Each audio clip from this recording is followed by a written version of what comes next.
Hello बच्चों। आज से हम लोग स्टार्ट करेंगे इग्नू के बीएससीजी और बीएजी वाले स्टूडेंट्स के लिए बीएमटीसी 134 यानी कि अलजेब्रा का फुल कोर्स। ये फुल कोर्स इग्नू के न्यू एग्जाम पैटर्न के अकॉर्डिंग होने वाला है। इसमें आपको क्या मिलेगा? आपकी जो इग्नू की बुक होती है, इग्नू की साइड से आपको जो बुक मिलती है, उस बुक की कंप्लीट थ्योरी, सभी एग्जाम्पल और सभी एक्सरसाइज के क्वेश्चन करवाए जाएंगे। इसके साथ ही सभी लेक्चर्स के आपको वीडियो और पीडीएफ नोट्स मिलेंगे। साथ लेक्चर के साथ ही आपको प्रैक्टिस क्वेश्चन और इम्पोर्टेंट क्वेश्चन करवाए जाएंगे। इसके अलावा आपको जो लेटेस्ट असाइनमेंट है जो आपको सबमिट करना होता है, उसका वीडियो सॉल्यूशन आपको दिया जाएगा। और जो आपके प्रीवियस के जो क्वेश्चन पेपर है, उनका वीडियो सॉल्यूशन आपको दिया जाएगा। इसके अलावा आपका जो भी सिलेबस है और जो आपकी बुक है, उसकी पीडीएफ फॉर्म आपको दी जाएगी। ठीक है। इसके साथ आपको जो भी लेटेस्ट एग्जाम पैटर्न है, जिसके अकॉर्डिंग आपके एग्जाम में क्वेश्चन पेपर आता है, वो आपको बताया जाएगा। और सबसे लास्ट में जब आपका एग्जाम स्टार्ट होने वाला होगा, उससे 1 मंथ बिफोर आपका क्रैश कोर्स कराया जाएगा, जिसमें आपके फुल कोर्स का फास्ट रिवीजन होगा। ठीक है। तो आइए स्टार्ट करते हैं आज की क्लास। आज की क्लास में हम लोग सबसे पहले पढ़ेंगे ब्लॉक फर्स्ट, जिसका नाम है introduction to group. Block first के अंदर भी हम सबसे पहले पढ़ेंगे यूनिट फर्स्ट, जिसका नाम है सम प्रिलिमिनरीज। यूनिट फर्स्ट में आज हम पढ़ने वाले हैं लेक्चर नंबर फर्स्ट। आज की क्लास स्टार्ट करें इससे पहले यहाँ पर हम आपको आपकी बुक शो कर देते हैं। आप लोग अपनी बुक ओपन कर लीजिएगा। ये आपकी बुक का यूनिट फर्स्ट दे रखा है, जिसका नाम है सम प्रिलिमिनरीज। यहाँ पे वो सारे टॉपिक दिए हैं जो आपको यूनिट फर्स्ट के अंदर पढ़ने हैं। ठीक है, ये वो सारे टॉपिक दिए हैं। तो हम लोग क्या करेंगे, सबसे पहले यहाँ पे जितने भी टॉपिक दिए हैं, हर सभी टॉपिक से रिलेटेड थ्योरी वाला part plus example plus exercise के क्वेश्चन करने वाले हैं, हर टॉपिक से रिलेटेड।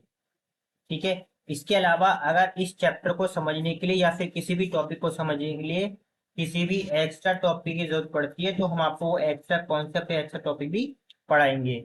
ठीक है। इसके साथ ही आपके बुक में जो भी एग्जाम्पल या एक्सरसाइज के क्वेश्चन दिए होंगे, वो सारे के सारे हम आपको करवाने वाले हैं। जैसे यहाँ पर हम आपको दिखा देते हैं अभी, ये देखिएगा। जैसे ये आपका फर्स्ट टॉपिक है, डेफिनेशन दे रखी है। अगर इसके बीच में ये एग्जाम्पल लिखा हुआ है ना, ये एग्जाम्पल, हम आपको ये एग्जाम्पल भी समझाने वाले हैं। मतलब अगर थ्योरी के बीच में भी कोई एग्जाम्पल लिखा होगा, तो हम वो एग्जाम्पल भी करवाएंगे। ठीक है। और जो आपकी ये क्वेश्चन दे रखे हैं, जैसे E1 E2 के क्वेश्चन दिए होते हैं, ये भी सारे क्वेश्चन हम आपको करवाने वाले हैं। ठीक है। तो आइए स्टार्ट करते हैं आज की क्लास। इससे पहले आज की क्लास स्टार्ट करें, यहाँ पर आप एक इम्पोर्टेंट नोटिस देख लीजिएगा। ये नोटिस क्या है, ध्यान रखिएगा। जब भी आप कोई सा भी टॉपिक पढ़ेंगे, कोई से भी टॉपिक से क्या मतलब है, या तो आप कोई थ्योरी वाला क्वेश्चन कर रहे हैं, या तो कोई आप एग्जाम्पल पढ़ रहे होंगे, या फिर आप कोई एक्सरसाइज का क्वेश्चन कर रहे होंगे। ठीक है। अगर किसी भी टॉपिक के सामने सिंगल स्टार लगाए, तो ध्यान रखना आपको उस टॉपिक को केवल समझना है, याद नहीं करना। वो टॉपिक आपके एग्जाम में नहीं आएगा, लेकिन आपको करना पड़ेगा, जिससे कि आप अपने बेसिक कॉन्सेप्ट को क्लियर कर सकें। अगर आपके बेसिक कॉन्सेप्ट क्लियर होंगे, तभी आप उन क्वेश्चंस को कर पाओगे जो आपके एग्जाम में आने वाले हैं। ठीक है। और जिस भी टॉपिक के सामने डबल स्टार लगा होगा, वो टॉपिक, उस टॉपिक के आपके एग्जाम में आने के चांसेस 70 to 80% होंगे। और जिस भी टॉपिक के सामने ट्रिपल स्टार लगा होगा, उस टॉपिक के आपके एग्जाम में आने के चांसेस 80 to 100% होंगे। और नोट करके ध्यान रखिएगा, अगर किसी टॉपिक के सामने ये 5 स्टार लगा है, तो उस टॉपिक से रिलेटेड एक क्वेश्चन आपके एग्जाम में 100% आएगा। Same to same topic copy paste नहीं होगा, होगा तो सेम टॉपिक ही, लेकिन उसकी लैंग्वेज अलग होगी, उसकी न्यूमेरिकल यानी उसकी वैल्यूज चेंज हो सकती है। ठीक है। लेकिन उस टॉपिक से यानी 5 स्टार वाले टॉपिक से एक क्वेश्चन कंफर्म आएगा। ठीक है। तो आइए स्टार्ट करते हैं आज की क्लास।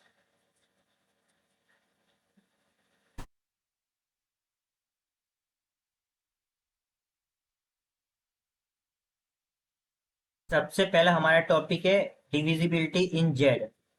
जेड का क्या मतलब है, इंटीजर आप लोग सभी जानते हो। तो इंटीजर में डिविजिबिलिटी का क्या मतलब है, ये हम लोग सीखने वाले हैं हमारे फर्स्ट टॉपिक में। सिंगल स्टार टॉपिक है, केवल समझना है। अब स्टार का मतलब हम आपको बार बार नहीं बताएंगे, यहाँ पर हमने आपको समझा दिया कि स्टार का क्या मतलब है। और इसी फर्स्ट टॉपिक के अंदर हम लोग पढ़ने वाले हैं कि लीस्ट एलिमेंट या फिर मिनिमम एलिमेंट किसे कहते हैं। ठीक है। सेकेंड टॉपिक हमारे क्या देखा है, well ordering principle. Double star topic है, यहाँ पर हम वेल ऑर्डरिंग प्रिंसिपल को समझेंगे। और यहाँ पे जितनी थ्योरम दे रखी है ना, theorem first, theorem second, theorem third, और ये थ्योरम सेकंड डैश और थ्योरम आपका थर्ड डैश, इसमें से किसी भी थ्योरम का प्रूफ आपके एग्जाम में नहीं आएगा। ठीक है, आप अपनी बुक में भी देख सकते हैं, इसमें इसमें से किसी का भी प्रूफ नहीं दिया हुआ है, बुक में भी प्रूफ नहीं दिया हुआ है। ठीक है, इसलिए इनमें से कोई भी थ्योरम आपके एग्जाम प्रूफ नहीं आएगी। हाँ, इनकी स्टेटमेंट जरूर आ सकती है लिखने के लिए। ठीक है, तो आपको हम स्टेटमेंट समझा देंगे यहाँ पे जितनी भी थ्योरम दी रखी है। ठीक है, नेक्स्ट हमारे पास क्या दे रखा है, थर्ड टॉपिक क्या दे रखा है। थर्ड टॉपिक में थ्योरम नंबर 4 पढ़ने आपकी बुक की, इसका नाम क्या, डिवीजन एल्गोरिथम है। ये डबल स्टार टॉपिक है, आ सकता है। फोर्थ हमारे पास क्या है, फोर्थ में हम लोग पढ़ेंगे डिवीजर और मल्टीपल किसे कहते हैं, और इनके अंदर हम लोग पढ़ने वाले हैं कॉमन डिवीजर, कॉमन मल्टीपल, या फिर ग्रेटेस्ट कॉमन डिवीजर जिसे हम जीसीडी भी कहते हैं। नेक्स्ट लिस्ट कॉमन मल्टीपल जिसे हम एलसीएम भी कहते हैं। ये सारे हम लोग पढ़ने वाले टॉपिक नंबर 4 के अंदर, और इन टॉपिक से रिलेटेड एक थ्योरम भी पढ़ेंगे, थ्योरम नंबर 5। ठीक है, देन नेक्स्ट फिफ्थ टॉपिक है, कुछ स्पेशल नंबर्स हैं और उन स्पेशल नंबर से रिलेटेड एक थ्योरम नंबर 6 भी है, इसलिए हमने ये टॉपिक नंबर 5 के अंदर ही लिखा है। कौन कौन से, रिलेटिव प्राइम और को प्राइम किसे कहते हैं। ठीक है, नेक्स्ट प्राइम या फिर कंपोजिट नंबर किसे कहते हैं। ठीक है, नेक्स्ट हमारा टॉपिक नंबर 6 क्या होगा। टॉपिक नंबर 6 के अंदर हम लोग थ्योरम नंबर 7 पढ़ने वाले हैं। तो यहाँ पे थ्योरम नंबर 7 का नाम लिखा है fundamental theorem of arithmetic, important theorem है, ट्रिपल स्टार है। और इसी टॉपिक थ्योरम नंबर 7 के अंदर ही दो थ्योरम हम लोग और पढ़ने वाले हैं, एक तो कोरोलरी 1 और एक थ्योरम नंबर 8, जो क्या है, जो कि फंडामेंटल थ्योरम के ऊपर ही बेस है। ठीक है, नेक्स्ट टॉपिक नंबर 7 क्या होगा, इक्लूडियन एल्गोरिथम। ये भी इंपॉर्टेंट टॉपिक्स है। इक्लूडियन एल्गोरिथम एक्चुअली आप लोगों ने स्कूल लेवल पे भी पढ़ी होगी। ठीक है, यहाँ पर हम आपको रिवाइज करा देंगे और आपके एग्जाम में आ सकती है। एट टॉपिक है हमारे पास, partition and equivalence relation, 3 star topic है, इंपॉर्टेंट है, ध्यान रखिएगा। ठीक है, इसमें आपको क्या क्या पढ़ना, रिलेशन पढ़ना पड़ेगा, और ये रिलेशन के टाइप पढ़ने पड़ेंगे, रिफ्लेक्सिव, सिमेट्रिक और ट्रांजिटिव रिलेशन, इक्विवेलेंस रिलेशन है, इक्विवेलेंस क्लास क्या होता है। और अगर आपको ये टॉपिक और भी अच्छे से पढ़ना है तो आप लोग 131, जो आपकी 131 कैलकुलस की बुक है, उसमें आप लोग सेट, रिलेशन, ठीक है, और फंक्शन, ये वाले चैप्टर आप लोग अच्छे से पढ़ लीजिएगा। ठीक है, नाइन्थ टॉपिक हमारा क्या है, पार्टीशन के बारे में पढ़ेंगे। पार्टीशन क्या होता है इसी के अंदर हम लोग पढ़ने वाले, ये थ्योरम नंबर 9 जो कि पार्टीशन पे डिपेंड करेगी। और टॉपिक नंबर 10 के हमारे पास मैट्रिक्स के बारे में आपको पढ़ना है, सिंगल स्टार टॉपिक है, आपको केवल समझना है, एग्जाम में बिल्कुल भी नहीं आएगा। ठीक है, मैट्रिक्स के टाइप के बारे में समझना है, ऑपरेशन ऑन मैट्रिक्स क्या होते हैं वो समझना है, लॉ ऑफ मैट्रिक्स, और आपकी है इसमें थ्योरम नंबर 10 और थ्योरम नंबर 11 है जो मैट्रिक्स के ऊपर ही बेस्ड। ठीक है, नेक्स्ट हमारा 11 नंबर का टॉपिक क्या दे रखा है, परम्यूटेशन के बारे में करना है आपको। परम्यूटेशन में 3 टॉपिक आप लोग पढ़ोगे, रिजिड बॉडी मोशन, सिमेट्री कैसे कहते हैं, और परम्यूटेशन का क्या मतलब है। ठीक है, ये डबल स्टार टॉपिक है और इनका आगे भी यूज होगा काफी ज्यादा। इसके साथ ही ये हम लोग करने वाले हैं, ये कैसे करेंगे, मान लीजिए हम लोग लेक्चर नंबर फर्स्ट पढ़ रहे हैं। ठीक है, और लेक्चर नंबर फर्स्ट से रिलेटेड आपके बुक में जितने भी थ्योरी वाला पार्ट होगा, जितने भी एग्जाम्पल होंगे और जितने भी एक्सरसाइज के क्वेश्चन होंगे, वो हम लोग करने वाले हैं लेक्चर नंबर फर्स्ट में ही। और इसके अलावा अगर लेक्चर फर्स्ट में और हमें एक्स्ट्रा क्वेश्चन की जरूरत पड़ी तो हम उन क्वेश्चन की प्रैक्टिस भी कराएंगे और आपको साथ में इंपॉर्टेंट क्वेश्चन भी बताएंगे। ठीक है, तो आइए स्टार्ट करते हैं हमारा आज का लेक्चर, लेक्चर नंबर फर्स्ट। इसमें हम लोग क्या पढ़ने वाले हैं, हमारा फर्स्ट टॉपिक है डिविजिबिलिटी इन जेड, सिंगल स्टार टॉपिक है। अब ध्यान रखना, हम लोग क्या पढ़ने वाले हैं, हमें पढ़ना है डिविजिबिलिटी, पढ़नी है किसमें, जेड में। तो सबसे पहले हम लोग जेड के बारे में समझेंगे, जेड क्या है। उसी के बाद इसके अंदर हम लोग पढ़ेंगे लीस्ट एलिमेंट और मिनिमम एलिमेंट का क्या मतलब है। वैसे यहाँ पे इन दोनों का मतलब सेम ही है, मतलब या तो आप लीस्ट एलिमेंट बोल लो या फिर आप मिनिमम एलिमेंट बोलो, दोनों का मतलब सेम है, लेकिन एक्चुअली में इसकी मीनिंग क्या है, ठीक है, इसकी डेफिनेशन का एग्जाम्पल क्या है वो देखेंगे हम लोग साथ में आज के लेक्चर में। ठीक है, और लेक्चर के साथ साथ आपकी बुक की थ्योरी, एग्जाम्पल और एक्सरसाइज के क्वेश्चन होने वाले हैं, और प्रैक्टिस क्वेश्चन और इंपॉर्टेंट क्वेश्चन होने वाले हैं। ठीक है, तो स्टार्ट करते हैं। जैसे कि हमने आपको कहा था अभी, क्योंकि हम लोग क्या पढ़ रहे हैं, डिविजिबिलिटी इन जेड पढ़ रहे हैं ना हम लोग यही तो पढ़ रहे हैं, डिविजिबिलिटी इन जेड। तो सबसे पहले हमें जेड का मतलब सीखना है कि जेड आखिर है क्या। इंटीजर, जेड क्या है, जेड इंटीजर है। ठीक है, इंटीजर को हम लोग जेड से शो करते हैं, या फिर हम इंटीजर को आई से भी शो करते हैं। ठीक है, तो ध्यान रखना जेड क्या है, जेड इंटीजर है। और जेड में होता क्या है, सेंटर में 0 होता है और राइट साइड क्या होते हैं, पॉजिटिव नंबर होते हैं। सारे के सारे कैसे हैं, पॉजिटिव नंबर है। आप देख सकते हो +1 +2 +3 ऐसे करते करते प्लस इन्फिनिटी तक। और लेफ्ट हैंड साइड में क्या होता है हमारे पास, ये नेगेटिव नंबर होते हैं। क्या होते हैं, नेगेटिव नंबर होते हैं, -1 -2 -3 ऐसे करके। ठीक है, तो इंटीजर 3 पार्ट में डिवाइड होता है। सेंटर वाला पार्ट क्या होता है, 0, जिसमें केवल एक ही एलिमेंट होता है, 0। लेफ्ट हैंड में क्या होता है, नेगेटिव नंबर, जिसे हम आई नेगेटिव से शो करते हैं या फिर हम जेड नेगेटिव से भी शो करते हैं। इसमें सारे नेगेटिव नंबर होते हैं। और राइट साइड पॉजिटिव इंटीजर, जिसे हम आई पॉजिटिव या फिर जेड पॉजिटिव से भी शो करते हैं। इसमें सारे पॉजिटिव नंबर होते हैं। और इन पॉजिटिव नंबर को ही हम लोग क्या बोलते हैं, नेचुरल नंबर भी बोलते हैं। आप देखोगे ये सारे प्लस के नंबर हैं और नेचुरल नंबर भी सारे क्या होते हैं, प्लस के ही होते हैं, +1 2 3। तो पॉजिटिव इंटीजर को ही हम लोग क्या बोलते हैं, नेचुरल नंबर बोलते हैं। याद रखना, नेचुरल नंबर ही क्या है, पॉजिटिव इंटीजर है। ठीक है, और अगर हम इन जीरो को और पॉजिटिव इंटीजर को मिला के लिख देते हैं तो हम उससे बोलते हैं होल नंबर। ये देखो, ये पॉजिटिव इंटीजर है और ये आपका क्या है, 0 है। जब जीरो और पॉजिटिव इंटीजर मिल जाते हैं तो हम उसे क्या बोलते हैं, होल नंबर, जिसे हम लोग डब्ल्यू से शो करते हैं। तो अभी आप लोगों को इंटीजर का मतलब समझ में आ गया होगा। ठीक है, अब हम बात क्या करते हैं, डिविजिबिलिटी इन जेड का क्या मतलब है। जेड मतलब इंटीजर, यानी इंटीजर में डिविजिबिलिटी का क्या मतलब है। ठीक है, ये सीखना है।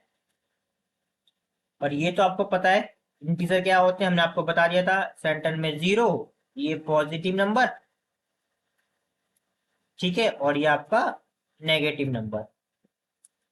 क्लियर है। अब देखो डिविजिबिलिटी का मतलब क्या है, समझना इस बात को अब बहुत आराम से।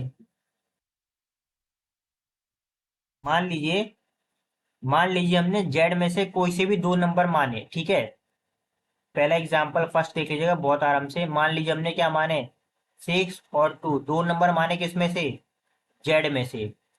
अगर हम 6 में 2 का डिवाइड करें तो आपका आंसर कितना आता है, 3, और 3 भी क्या होगा, जेड में होगा।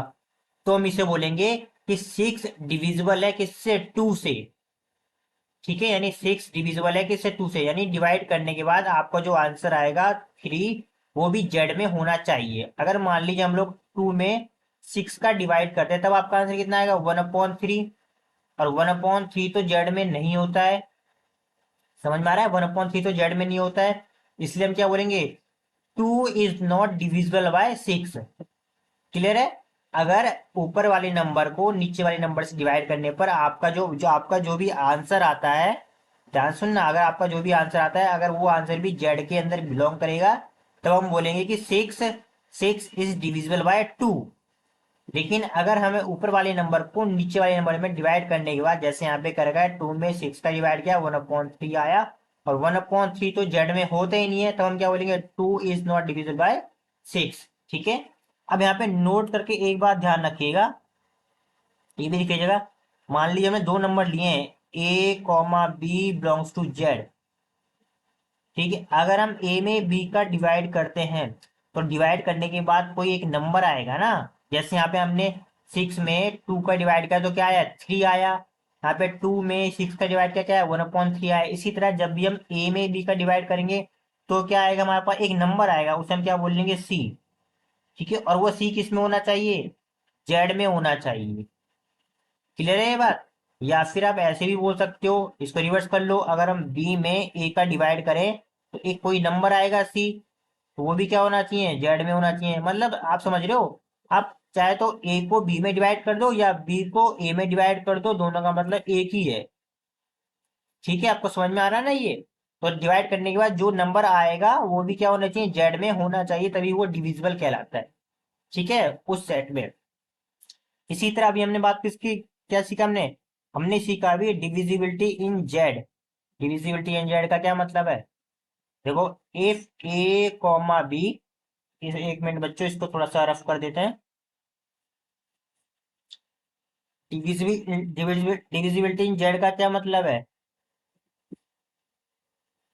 If A, B belongs to Z. अगर अगर अगर A, B दो इंटीजर हैं, ठीक है, और हमने ए में बी का डिवाइड किया और जो आंसर आ रहा है सी, ठीक है, और जो आपका आंसर आ रहा है और जो आपका आंसर आ रहा है सी, और वो सी भी किसमें होना चाहिए, इंटीजर होना चाहिए, तब हम क्या बोलेंगे, A is divisible by B. ठीक है। और जो नीचे वाला जो नंबर होता है वो is not equal to zero होता है।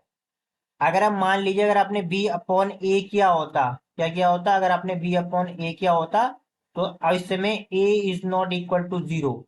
इसका क्या मतलब है हम आपको अभी साथ में समझा देंगे। सेम प्रोसीजर जो हमने जेड के लिए किया है ना, जो हमने इंटीजर के लिए चेक किया है, सेम इसी तरह हम लोग नेचुरल नंबर के लिए भी कर सकते हैं, होल नंबर के लिए कर सकते हैं, रियल नंबर के लिए, रैशनल नंबर के लिए, या फिर हम डिविजिबिलिटी चेक कर सकते हैं किसी भी सेट के लिए, किसी भी सेट के लिए जेड के जगह पे उस सेट का नाम रख देंगे। ठीक है। अब यहाँ पे देखिएगा, एक एग्जांपल देख लीजिएगा आराम से, लिखना कैसे वो देख लीजिएगा। सिंगल स्टार टॉपिक आपको समझना पड़ेगा आराम से। ठीक है। देखो, इफ हम कोई से भी दो नंबर मान लेते हैं। ठीक है, कोई से भी दो नंबर मान लीजिए, जैसे भी हमने माना 6, 2 बिलोंग्स टू जेड। अब डिवाइड करो, 6 डिवाइड बाय 2, कितना आंसर हमारे पास आ रहा है, 3। और 3 भी क्या है, जेड के अंदर है। ध्यान रखना, ऊपर वाले नंबर में नीचे वाले नंबर से डिवाइड करो और जो आंसर है वो जेड में आना चाहिए, तब हम क्या बोलेंगे, देयरफॉर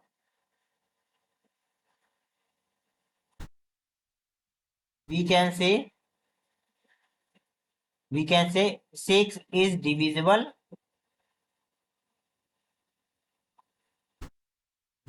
बाय 2। आ रहा है समझ में, कि इसका मतलब क्या है, हम 6 को 2 से डिवाइड कर सकते हैं और जो आंसर वो जेड में आएगा। क्लियर है। इसी तरह अगर हम कोई दूसरा एक नंबर मान लीजिए हमने 14 ले लिया, और हम अगर उसे 2 से डिवाइड करें तो कितना आंसर आएगा, 7। और वो 7 भी क्या होगा, इंटीजर होगा। 7 क्या होगा, इंटीजर के अंदर तो मिलेगा। तो इस केस में हम लोग क्या बोल सकते हैं कि 14 इज डिविजिबल बाय 2। ठीक है। अब यहाँ पे एक बात ध्यान रखना, देखो अब यहाँ नोट करना, ये बहुत जरूरी है, साथ में हमें बताना पड़ेगा। If A comma B belongs to Z, ठीक है, और B is not equal to zero. अगर ए और बी जेड के अंदर है तो हम लोग क्या कर सकते हैं, अगर हमने ए में बी का डिवाइड किया तो आपका एक आंसर मिलेगा सी, है ना। और वो सी क्या होगा, जेड के अंदर बिलोंग करेगा। और इसको आप लोग ऐसे नहीं कर सकते क्रॉस मल्टीप्लाई करके, कैसे, ए इक्वल टू में बी सी।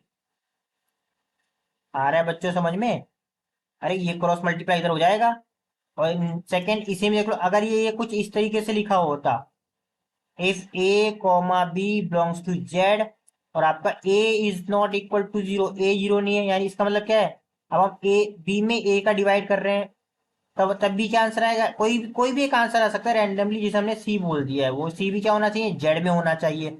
और इसको भी आप लोग क्रॉस मल्टीप्लाई करके ऐसे लिख सकते हो, कैसे लिख सकते हो, बी इक्वल टू में ए सी। तो ये समझाने का मतलब ये था, आप ये मत समझना कि हमने बी नीचे क्यों लिखा है, ए ऊपर क्यों लिखा है, कुछ भी लिख सकते हो, कोई फर्क नहीं पड़ता। बस जो नीचे वाला नंबर होता है वो हमारा क्या होना चाहिए, is not equal to zero होना चाहिए। ठीक है। सेकेंड एग्जाम्पल देख लो जरा इसी में। अभी हमने क्या माना, अभी हमने क्या माना था, 6, 2 बिलोंग्स टू जेड माना था। पहले हमने सिक्स में 2 का डिवाइड किया, अब हम क्या करेंगे, 2 में 6 का डिवाइड करेंगे। अब आपका आंसर कितना आएगा, 1/3। 2 में 6 का डिवाइड तो हो जाएगा, एक आंसर आ भी जाएगा, लेकिन वो क्या होगा, इंटीजर नहीं होगा। तो हम क्या बोलेंगे, therefore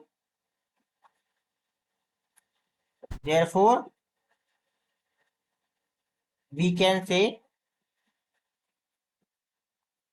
2 is not divisible.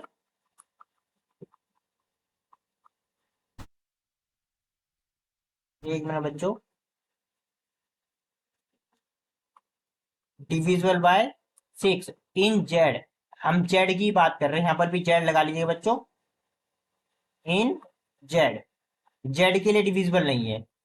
Clear है। और जब भी ये दो नंबर डिविजिबल नहीं होते तो हम इसे कैसे लिखते हैं, अगर मान लीजिए 2 6 से डिविजिबल नहीं है तो हम ऐसे लिखेंगे, 2 इज नॉट डिविजिबल बाय 6। ये डिवाइड का तरीका है, अगर ये डिविजिबल है, एक मिनट बच्चों, डिविजिबिलिटी का सिंबल क्या है अभी आगे डेफिनेशन पढ़ेंगे ना, उसमें हम आपको बताएंगे। ठीक है, यहाँ बताना सही नहीं रहेगा। अभी देखिए, जैसा हमने आपको समझा दिया था, हमने आपको डिविजिबिलिटी आप बताया। अब डिविजिबिलिटी आप ऐसे नेचुरल नंबर के लिए भी निकाल सकते हो और डिविजिबिलिटी आप रियल नंबर के लिए भी निकाल सकते हो। एक्चुअली डिविजिबिलिटी आप किसी भी सेट के लिए निकाल सकते हो, किसी भी सेट के लिए, चाहे कोई सा भी सेट दे रखा हो, सेट ए दे रखा है, कोई सा भी सेट है उसके लिए आप डिविजिबिलिटी निकाल सकते हो। जैसे यहाँ पे देखो हमने अभी यहाँ करके दे दिया, देखो ये देखो ध्यान से देखना। If if A comma B belongs to N, अगर ए और बी नेचुरल नंबर है और B is not equal to zero, हमने बी को is not equal to zero लिखा है, इसलिए देखो हमने ए ऊपर लिखा है और बी नीचे लिखा है। अगर इसके प्लेस पर A is not equal to zero होता तो ए नीचे होता। कि आप सब लोग सभी जानते हो ना कि 2/0 किसी भी नंबर में जीरो से डिवाइड नहीं होता है, वो इनफाइनाइट होता है। ठीक है, उसी तरह हमने क्या किया है यहाँ पे देखो कि ए डिवाइड बी, और जब हम ए में बी का डिवाइड करेंगे एक आंसर आपका सी आएगा, और वो सी क्या होना चाहिए, नेचुरल नंबर होना चाहिए। तब हम क्या बोलेंगे, A is divisible by B in N. Same इसी तरीके से if A comma B belongs to R और B is not equal to zero, ठीक है, तो हम अगर हम ए में बी का डिवाइड करेंगे एक आंसर आएगा सी। अभी हम डिविजिबिलिटी किसके लिए चेक कर रहे हैं, रियल नंबर के लिए चेक कर रहे हैं। तो जो आंसर आएगा सी वो क्या होना चाहिए, रियल नंबर ही होना चाहिए। Then we can say A is divisible by B in R. ठीक है, तो आपको डिविजिबिलिटी का मतलब समझ में आ गया होगा। अब बात करते हैं डेफिनेशन की। ठीक है, ये डेफिनेशन लिखिए, बहुत अच्छे से समझ जाएंगे आप। अभी तक आप लोगों ने पढ़ लिया था, यहाँ देखो डिविजिबिलिटी इन जेड, जेड का मतलब आपको क्लियर है, डिविजिबिलिटी का मतलब आपको क्लियर है। अब इसकी डेफिनेशन पे आ जाते हैं। ठीक है, डेफिनेशन क्या दे रखी है, देखना जरा। Let A comma B belongs to Z, इसका मतलब क्या है, ए और बी दो इंटीजर है, यही तो मतलब है। ये क्या लिखा है, A comma B belongs to Z और A is not equal to zero. बच्चों समझ में आ रहा है, अभी हमने क्या बोला, A comma B belongs to Z और A is not equal to zero, इसका मतलब है हम बी में ए का डिवाइड करेंगे, एक आपका आंसर आएगा सी। अगर ये ऐसे लिखा होता है A comma B belongs to Z और यहाँ पे लिखा होता है B is not equal to zero, इसका मतलब क्या, हम ए में बी का डिवाइड करेंगे तब आपका आंसर आएगा सी। आपको समझ में आ रहा ना ये वाली बात, क्या, क्योंकि नीचे वाला नंबर क्या होना चाहिए, जीरो नहीं होना चाहिए। तो यहाँ पर वही लिखा है इन्होंने, देखो a comma b belongs to z and a is not equal to zero, then we say that a divided by b, a divide b if there exists integer c such that b equal to ac। देखो अभी हम कर देते साथ के साथ में, यही तो बोल रखा है, इधर ही कर देते हैं, आपको समझ में आराम से आ जाएगा। ए और बी क्या है, यहाँ पे क्या दे रखा है कि a comma B belongs to Z और ए क्या है, is not equal to zero. ठीक है, इसका मतलब क्या है, तब हम क्या बोलेंगे कि ए डिवाइड बी, यानी ए बी को डिवाइड करता है अगर ए, अगर बी में ए का डिवाइड करने पे एक आपका आंसर आता है सी, और सी कैसा होगा, इंटीजर, क्योंकि हमने ए और बी इंटीजर ही तो माने। अभी तो हमने समझाया था। और इसको हम लोग कैसे लिख सकते हैं, अरे क्रॉस मल्टीप्लाई कर सकते हैं सी को ए के साथ, तो कहता है बी इक्वल टू में ए सी, कोई दिक्कत तो नहीं है बच्चों, बोलो। ठीक है, और जब बी में हम ए का डिवाइड करते हैं तो हम लोग कैसे लिखते हैं, उसे ऐसे लिखते हैं, कैसे लिखते हैं, सब में हाँ साइड में लिख देता रख करके, if B divide A equal to C, तब हम लोग इसे कैसे लिख सकते हैं, बी इक्वल टू में ए सी। और इसे हम लोग ऐसे लिख सकते हैं ए डिवाइड बी, इसे हम लोग क्या पढ़ते हैं, इसे हम लोग पढ़ते हैं ए डिवाइड बी। ठीक है, इस सिंबल का मतलब है,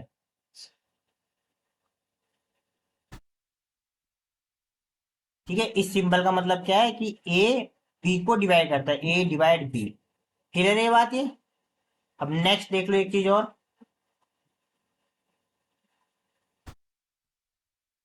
ये देखो, अब नोट करके एक बात और समझना, ये बहुत अच्छे से समझना बच्चों। अभी हमने क्या माना, A comma B belongs to Z, हमने A is not equal to Z, अगर मैं B is not equal to zero मानता हूं, तब क्या हो जाए हमारे पास A upon B equal to में सी। तब हम लोग इसको कैसे लिख सकते हैं, तो हम लोग इसे कैसे लिख सकते हैं, हम लोग कैसे लिख सकते हैं इसे,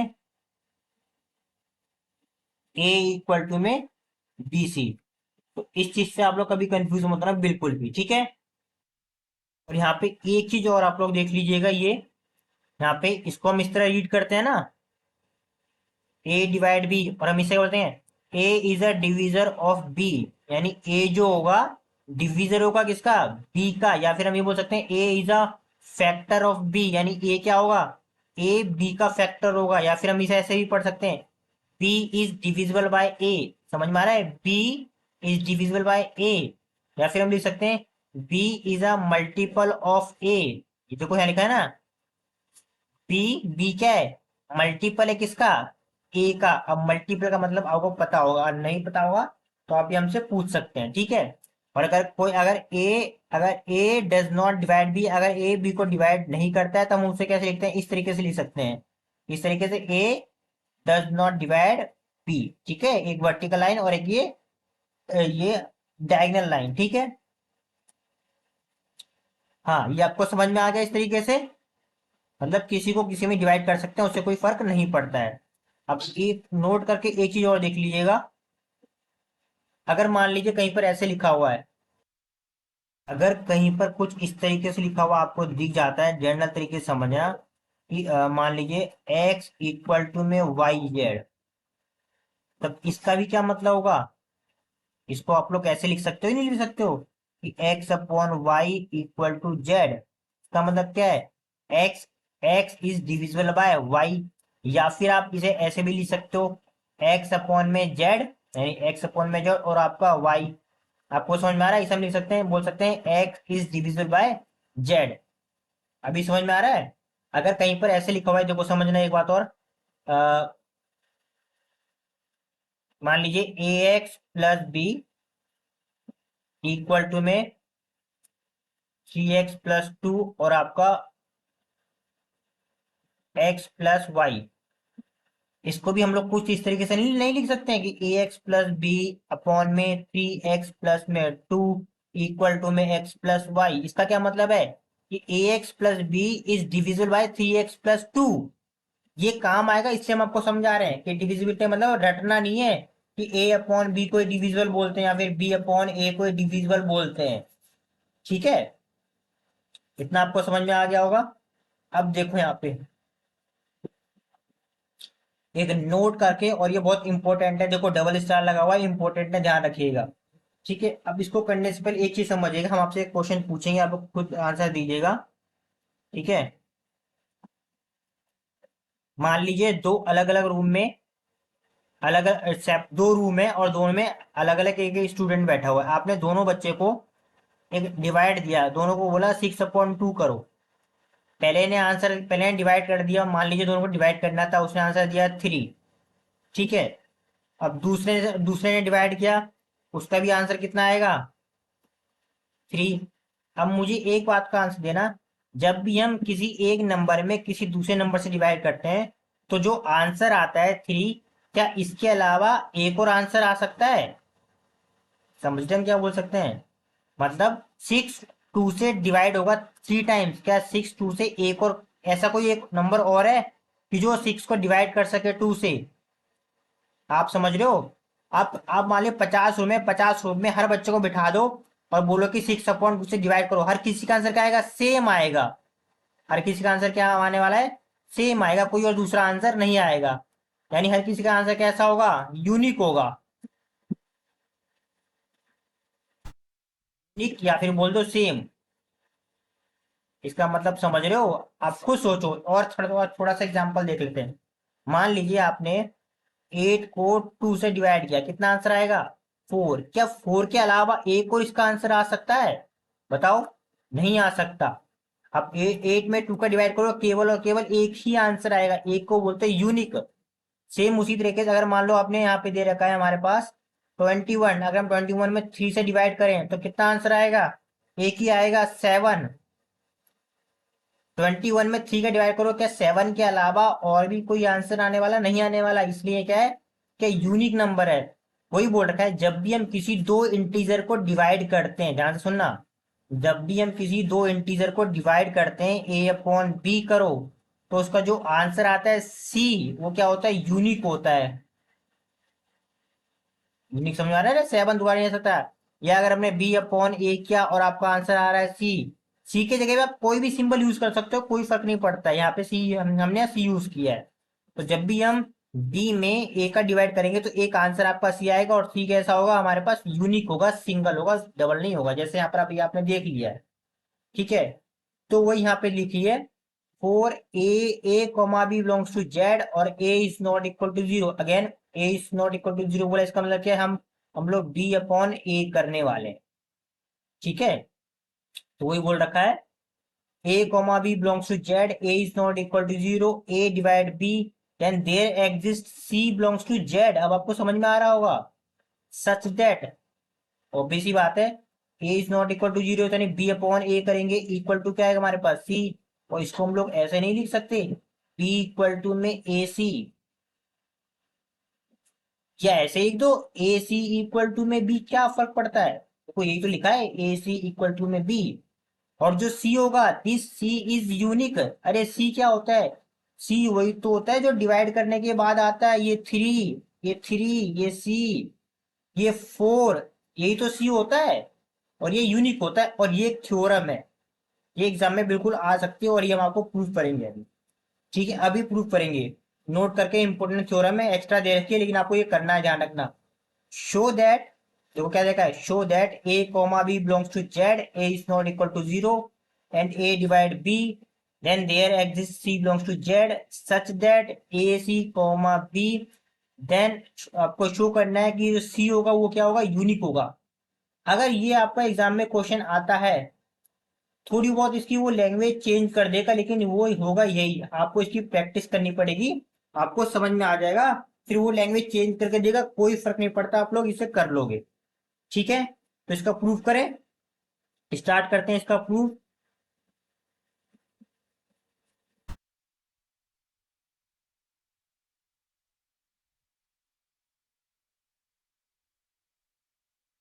तो हम इसे क्या मानते हैं, let we have two integer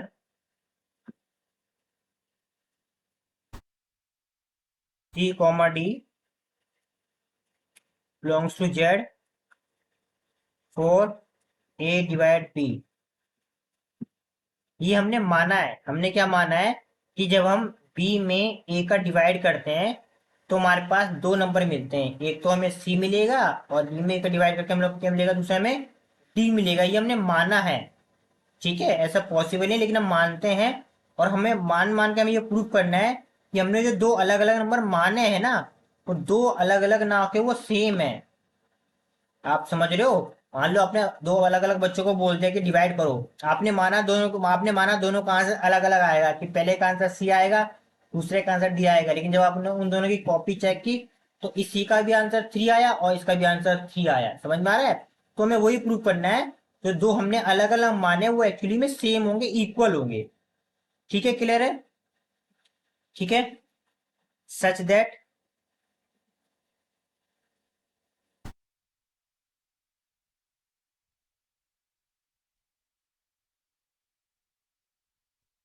B upon A equal to सी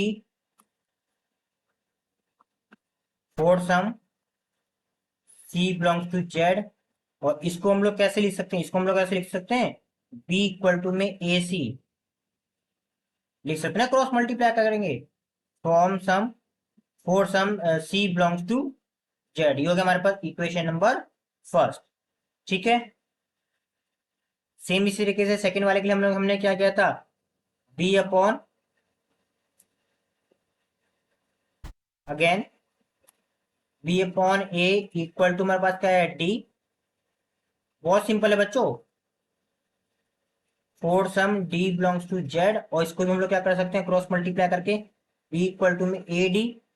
ठीक है, for some D belongs to Z, ये भी क्या हो गया हमारे पास, जो कि हमारे पास इक्वेशन नंबर सेकंड। और आप नोटिस करो यहाँ पे आराम से, बहुत आराम देखना, इक्वेशन नंबर फर्स्ट का लेफ्ट हैंड पार्ट बी, और इक्वेशन नंबर फर्स्ट का लेफ्ट हैंड साइड बी, दोनों ही सेम है, तो हम दोनों को इक्वल पुट कर सकते हैं।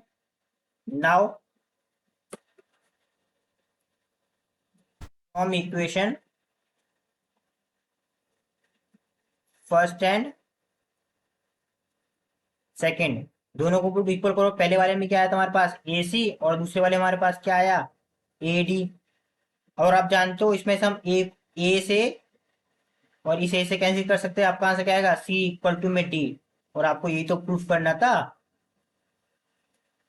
आपने देखो प्रूफ कर दिया, हमने हमने सी और डी अलग अलग माने और हमने दोनों क्या कर दिया सेम प्रूफ कर दिया। आपने सोचा कि दो बच्चे अलग अलग हैं, वो अलग अलग सॉल्व करके लाएंगे, लेकिन दोनों क्या सॉल्व करके लाए। जब आपने दोनों का आंसर चेक किया तो सी का भी आंसर कितना आया 3 और डी का भी कितना आंसर आया 3, यानी दोनों स्टूडेंट का आंसर क्या है सेम आया और हमेशा सेम ही आने वाला है। क्लियर है। इंपॉर्टेंट थ्योरम है और आपके एग्जाम में आ सकती है, ध्यान रखिएगा ये बात, ठीक है। अब बात करते हैं इसकी जीरो की। अभी अभी तक हमने पढ़ा था ना क्या कहते हैं, अभी जब आपने पढ़ा था क्या पढ़ा था आपने, अपने ये पढ़ा था कि A comma B belongs to Z और हमने कहा A is not equal to zero. तो हम लोग क्या करते हैं बी अपॉन ए, ये तो करते थे। लेकिन अगर आप ऐसे करते हो तो A comma B belongs to Z और B is not equal to zero, तो हम लोग क्या करते थे इसमें कि A upon B is not equal to C, ऐसे करते थे ना यहाँ पे, ठीक है। और सी का आंसर हमारा जेड के अंदर आता है ना, सी क्या आता है हमारे पास जेड के अंदर आता है। तो जीरो का मतलब क्या है वो जरा देख लीजिएगा आप लोगों भी, ठीक है। अब यहाँ पे आप नोट करके एक चीज देखिएगा, बहुत अच्छे से आपको समझ में आएगा, ठीक है। मान लीजिए अगर हम जीरो में किसी भी इंटीजर की मल्टीप्लाई करते हैं,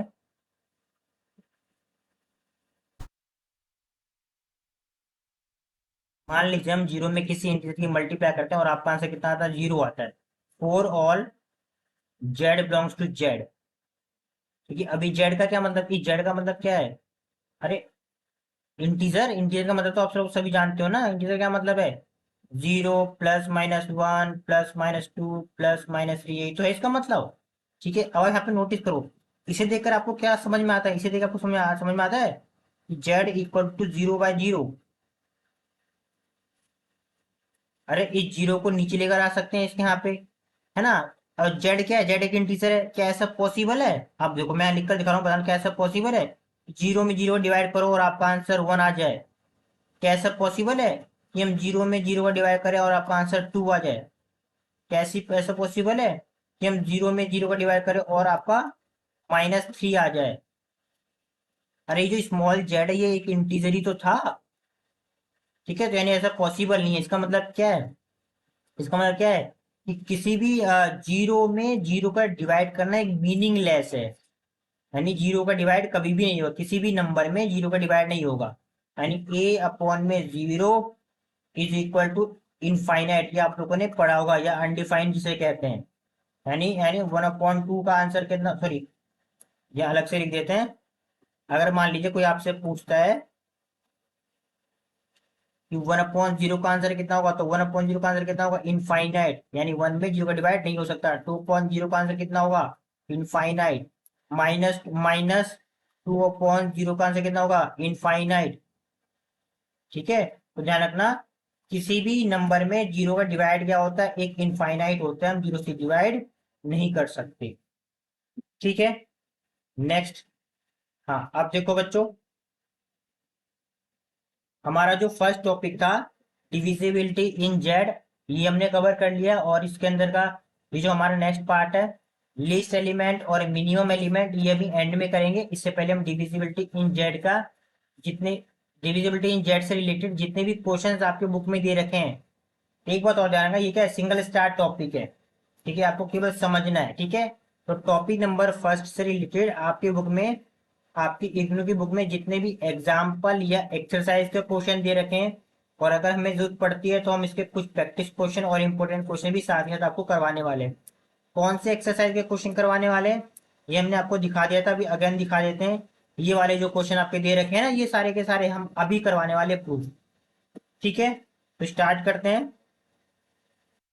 यहाँ पर हम आपको एक बात क्लियर कर देते हैं, अगर आपको समझ में आ रहा है तो आप इस वीडियो की स्पीड को इंक्रीज करके देख लीजिएगा, ठीक है, ताकि आपका टाइम थोड़ा बचे, ठीक। इसके अलावा अगर आपने ये लेक्चर्स कंप्लीट किए, हमारे पूरा कोर्स कर लिया, तो आपको एक्स्ट्रा और कहीं से कुछ भी पढ़ने की कोई जरूरत नहीं पड़ेगी। ये काफी होगा, क्योंकि हम आपकी बुक की कंप्लीट थ्योरी, एग्जाम्पल और एक्सरसाइज के सारे हर एक क्वेश्चन आपको करवाने वाले हैं। ठीक है, तो स्टार्ट करते हैं हमारा। ये आपके क्वेश्चन दे रखे हैं E1। ठीक है, डबल स्टार है, ध्यान रखिएगा, प्रैक्टिस करनी है अच्छे से। अब यहाँ पे क्या लिखा है समझिएगा, A comma B B A non zero integer है। पहली बात, आपको इंटीजर का मतलब पता है, और नॉन जीरो का क्या मतलब होता है। इंटीजर क्या मतलब है, इंटीजर मतलब ये तो होगा जेड इक्वल टू में 0 +-1 +-2 +-3, ये इंटीजर ही है। जीरो को छोड़कर बाकी जितने भी नंबर होते हैं ना, वो सारे के सारे क्या कहलाते हैं, नॉन जीरो इंटीजर कहलाते हैं। क्या कहलाते हैं, नॉन जीरो इंटीजर कहलाते हैं। ठीक है, ये याद रहेगा कि A, B, C कैसे नॉन जीरो इंटीजर है, यानी ए की वैल्यू जीरो नहीं हो सकती, बी की वैल्यू भी जीरो नहीं हो सकती, और सी की वैल्यू भी जीरो नहीं हो सकती, बाकी कोई सी भी हो सकती है। ठीक है, और नोट करके ये बात हम आपको अगेन रिपीट कर देते हैं, ये भी ध्यान रखिएगा। इसका मतलब आप लोग सब जानते हो, अगर कहीं पर लिखा, अगर कहीं पर भी आपको ये दिख जाता है कि A/B इक्वल टू सी, तो इसका क्या मतलब हुआ, इसका मतलब होगा A इक्वल टू में BC। कोई दिक्कत तो नहीं है बच्चों।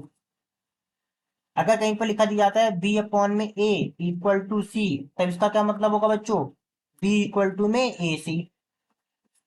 अगर कहीं पर ये लिखा दिया जाता है कि C/D इक्वल टू में A, तब इसका इसका मतलब क्या होगा बच्चों, इसका मतलब ये तो होगा C इक्वल टू में AD, जब इसकी मल्टीपल से क्रॉस कर देंगे। अभी क्लियर है बात, फिर डिविजिबिलिटी का मतलब हमने आपको समझा दिया था। ठीक है, तो सबसे पहला क्वेश्चन करते हैं। E1 का फर्स्ट तीन पार्ट है इसका, पहला, दूसरा और तीसरा। ठीक है, तो अगेन क्या दे रखा है, A, 4 A, B, C, 1 bye 1 करके करने वाले हैं।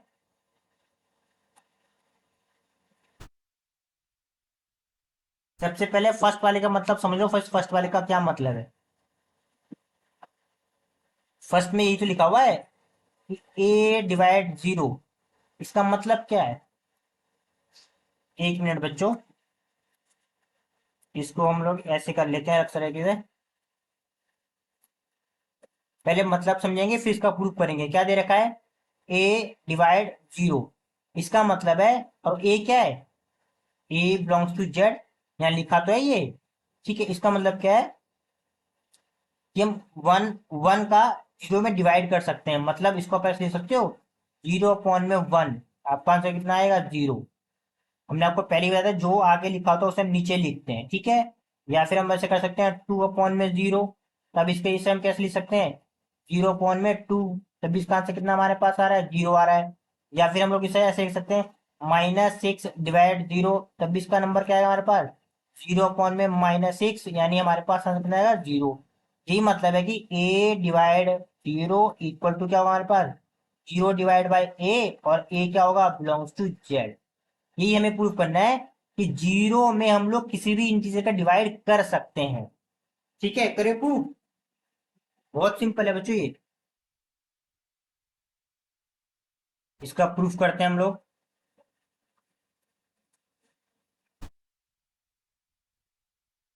बहुत सिंपल है, since we all know that, हम सभी जानते हैं, हम सभी क्या जानते हैं, जब भी हम ए में मल्टीप्लाई करते हैं जीरो की, तो आंसर, आपका आंसर कितना आता है, 0 आता है। For all A belongs to Z, आपको पता है ना, किसी भी नंबर में जीरो की मल्टीप्लाई करो तो आपका आंसर कितना आता है, 0 आता है। और इसको आप लोग को इस तरीके से लिख सकते हो, 0 इक्वल टू में 0/A। अरे ये ए नीचे आ जाएगा ना, इसके नीचे आ जाएगा। या फिर आप इसको ले ऐसा करके लिख सकते हो, 0/A इक्वल टू 0। ठीक है, या फिर आप इसको ऐसे भी ऐसे करके लिख सकते हो, A/0, दोनों का मतलब सेम ही तो है। ये क्या हमारा हो गया, for all A belongs to Z, ये भी आ गया, for all A belongs to Z, hence proved. बस इतना ही करना था, कुछ ज्यादा सोचने वाली बात नहीं, सिर्फ आपको ये याद रखना है बस। ठीक है, अब सेकंड करेंगे सॉल्व। सेकंड हमारे पास क्या दे रखा है, सेकंड हमारे पास ये दे रखा है, इसको सॉल्व करते हैं।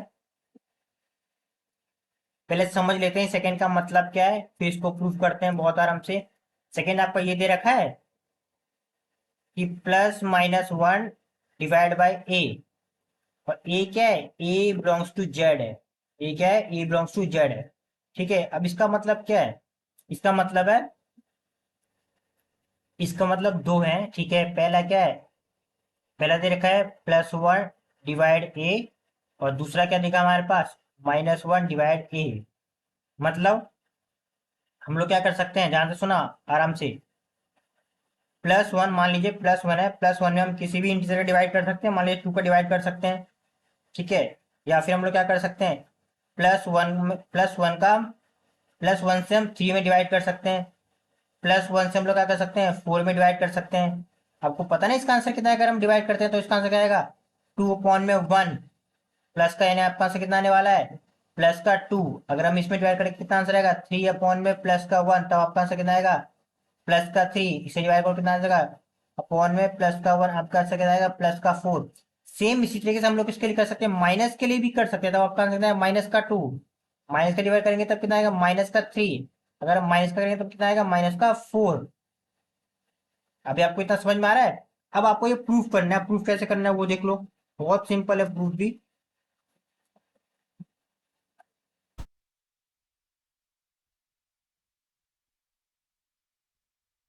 देखो प्रूफ कैसे करना है, since we all know that, हम सभी क्या जानते हैं, आप सबको इसका मतलब पता होगा। देखो आप इसको ऐसे लिख सकते हो, ये अपने बहुत बार क्या होगा, ये ना सिंपल सी बेसिक है, आप लोगों ने बहुत बार क्या होगा, वन इंटू ए। अगर हम वन में किसी भी ए की मल्टीप्लाई करेंगे तो आपका आंसर कितना आएगा, ए ही तो आएगा, है ना। और ए क्या है, for all A belongs to Z. और इसको हम लोग कैसे लिख सकते हैं, इसको हम ऐसे लिख सकते हैं, देखना आप बहुत आराम से, ए इक्वल टू में ए अपॉन में वन, और वन क्या, ये प्लस का ही तो है। इसे को हम लोग क्या कर लेंगे, इक्वेशन फर्स्ट। कोई दिक्कत तो नहीं बच्चों, for all A belongs to Z. अरे हमने सिर्फ इस वन को नीचे लेकर आ गए। सिमिलरली अगेन हम ये भी जानते हैं, since we all know that, जो आपके बेसिक कॉन्सेप्ट ना उसी को हमने यहाँ पे यूज कर रहे हैं।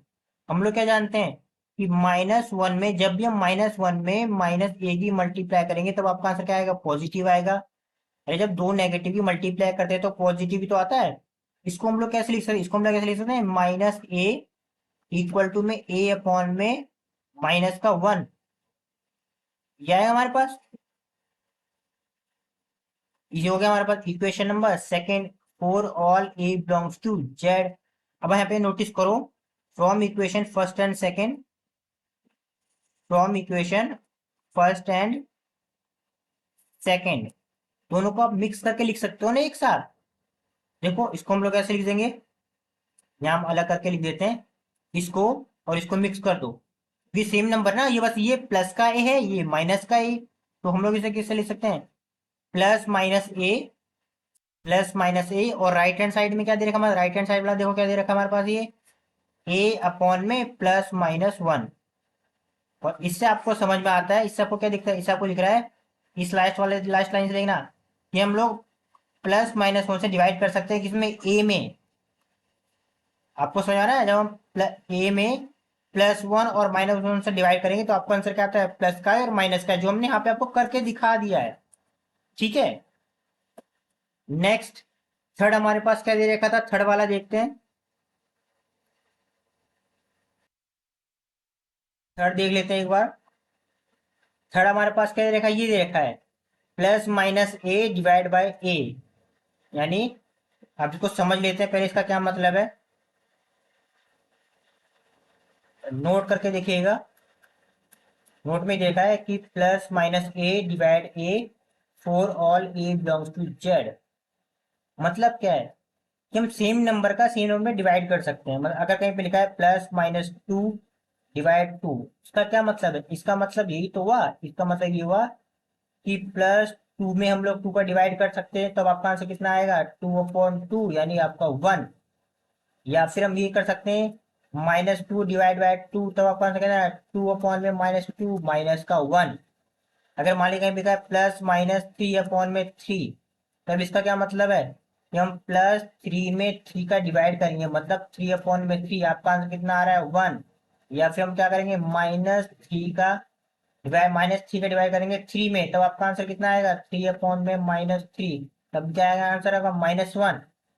आपको समझ में आ रहा है ना? ये आराम से वीडियो को पॉज करके देख लीजिएगा। यही आपको प्रूफ करना है, और एक्चुअली में बच्चों इसमें प्रूफ करने के लिए कुछ भी नहीं है, बहुत सिंपल सा है। अभी इससे पहले वाली थ्योरम में हमने ये प्रूफ किया था, ये प्रूफ किया ना हमने। क्या प्रूफ किया था इससे पहले वाली थ्योरम में? ये भी हमने किया। अगेन यहाँ पे प्रूफ करो। Since we all know that, अभी अभी जस्ट हमने सीखा a डिवाइड +-1 इक्वल टू में +-a for all a belongs to z। अभी पीछे वाली थ्योरम में हमने प्रूव किया, सेम टू सेम आपको यहाँ पे कर देना है। अब हम इसको क्रॉस मल्टीप्लाई नहीं कर सकते, इसको आपस में चेंज कर दो ऐसे ही, तो क्या जाएगा a डिवाइड a और इक्वल टू में +-1। अब देखो ये कुछ इस तरीके से तो नहीं लिखा है, देखो अब आपको समझ में आ जाएगा क्या लिखा है ये। ए ऊपर है +-1, प्लस से नीचे, इसका मतलब क्या है +-a डिवाइड a। इसका मतलब यही तो होता है बच्चों, बहुत बार हमने आपको अभी समझा दिया है, यानी for all a belongs to z। ठीक है, अब नेक्स्ट क्वेश्चन पे चलते हैं। ई वन का सेकंड क्या दे रखा है, पहले इसको समझेंगे फिर इसको करेंगे। क्या दे रखा है यहाँ पे समझ लेते हैं साइड में। देखो क्या दे रखा है हमारे पास, 3 नंबर दे रखे हैं a, b, c belongs to z। ठीक है, और क्या दे रखा है हमारे पास कि ए बी को डिवाइड कर रहा है, तो फिर ए सी डिवाइड करेगा बी सी को। मतलब समझना है, मतलब समझना क्या है इसका।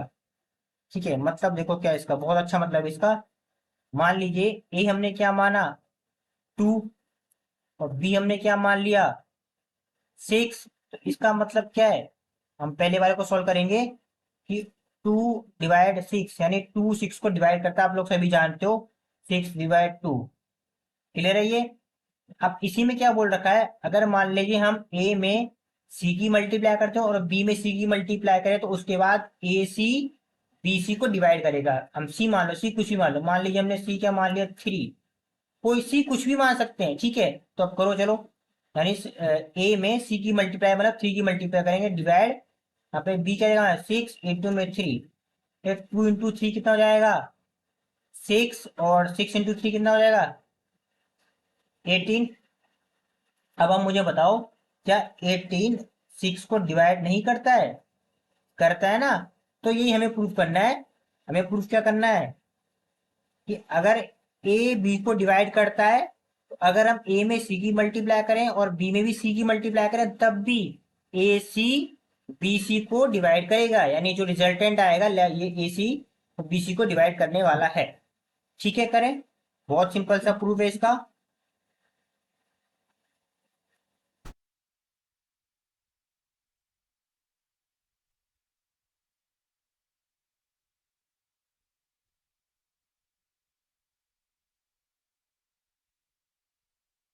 सिंस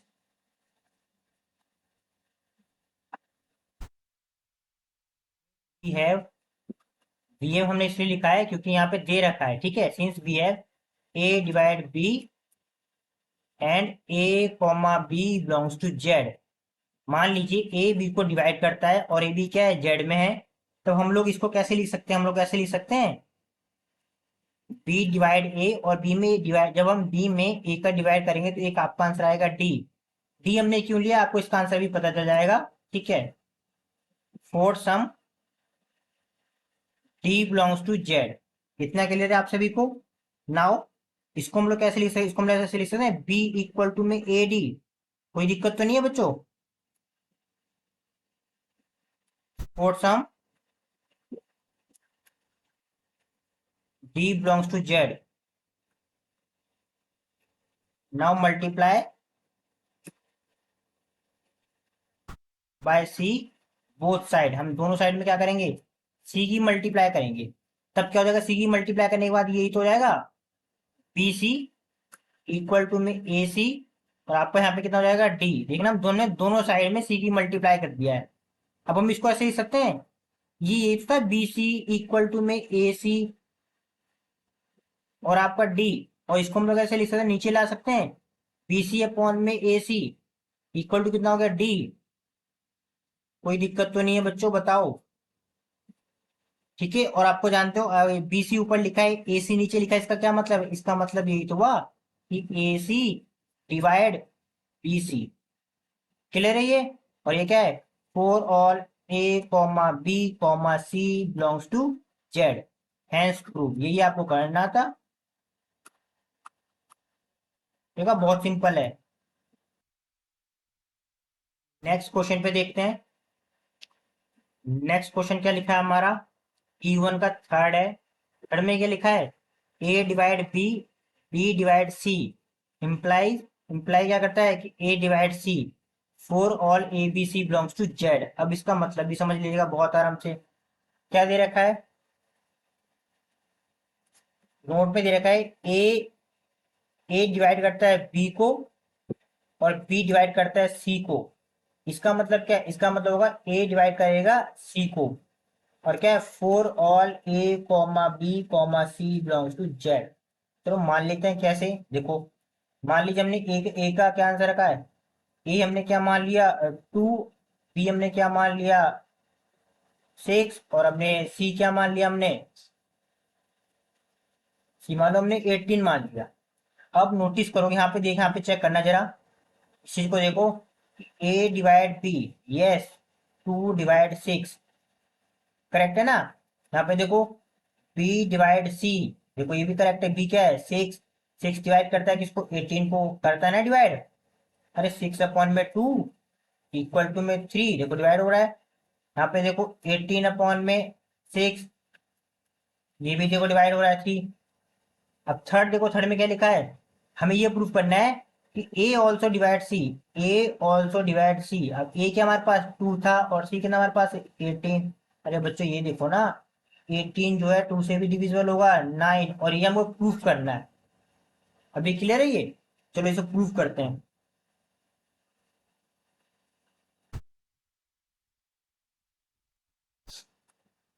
बहुत सिंपल है इसका डेरिवेशन, ठीक है। इसका प्रूफ बहुत सिंपल है। Since since we have A divide B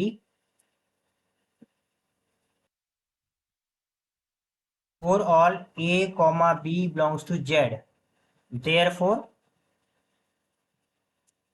अगर ए बी को डिवाइड करता है for all A B belongs to Z, तो हम इसको इस तरीके से लिख सकते हैं, बी अपॉन में ए इक्वल टू में यहाँ पे D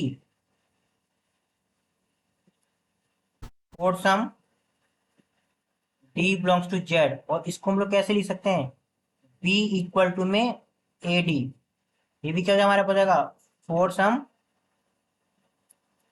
D belongs to Z. ये हो गया हमारा इक्वेशन नंबर फर्स्ट। और इसको हम लोग कर देते हैं बॉक्स में क्लोज, आपको ऐसे याद रहेगा। नाउ सेकेंड हमारे पास क्या था, सिंस वी हैव, ये सेकंड वाली बात करें, जो सेकंड दे रखा है आपको, ये सेकंड वाला। अब हम सेकंड की बात करेंगे, ठीक है। सेकंड हमारे पास क्या है, now we have we divide C for all D comma C belongs to Z. तो देयर फ्रॉम इसे क्या कैसे लिख सकते हैं,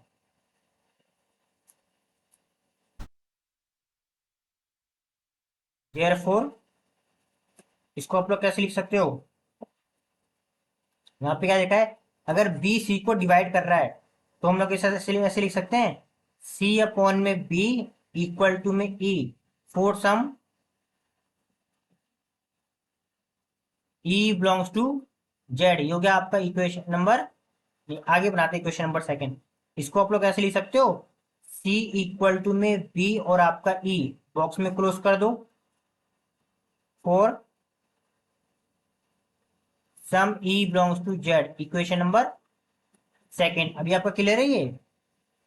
इसको क्या ना, इसका क्या कर सकते हैं, नाउ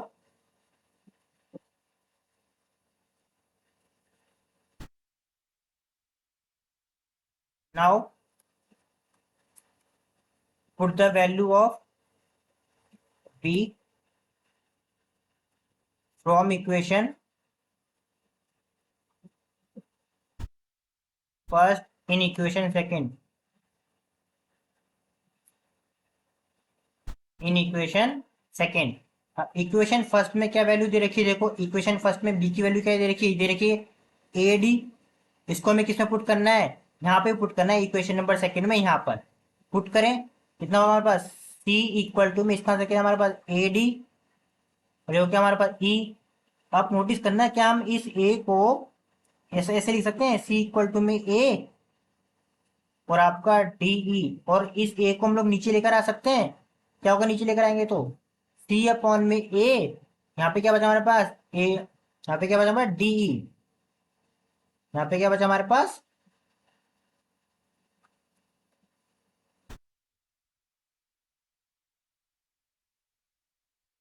डीई, यानी दो for some D comma E belongs to Z. और अब आपको यहां से समझ में आ रहा होगा कि सी ऊपर है ए नीचे, इसका मतलब क्या है, implies that A divide C, A C को डिवाइड करता है। इसके लिए for some D comma E belongs to Z, और हमें यही तो प्रूफ करना था। एंड प्रूफ देख लो जरा,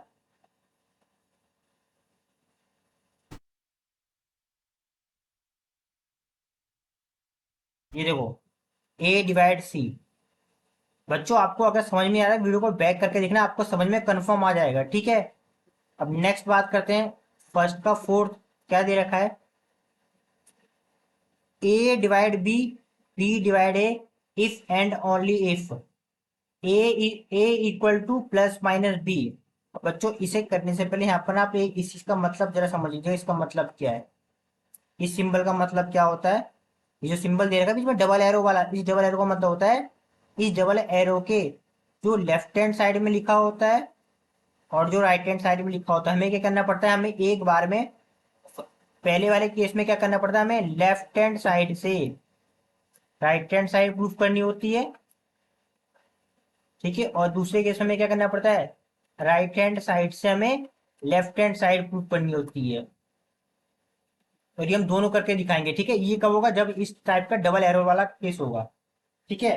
तो पहले इसका मतलब समझ लो, इसका मतलब क्या है, ठीक है। अगर देखो इसका मतलब बोल रखा है ए बी को डिवाइड कर रहा है, बी ए को डिवाइड कर रहा है, ये तभी पॉसिबल है जब ए और बी आपस में इक्वल होंगे, प्लस माइनस होंगे। मतलब देखो अगर मान लीजिए दो नंबर है, ए बी को डिवाइड कर रहा है, ठीक है, और आपका बी ए को डिवाइड कर रहा है, तो ऐसा पॉसिबल कब होगा कि जब एक दो नंबर आपस में एक दूसरे को डिवाइड करेंगे, तभी पॉसिबल होगा। जब क्या होगा, या तो दोनों नंबर ऐसे हो,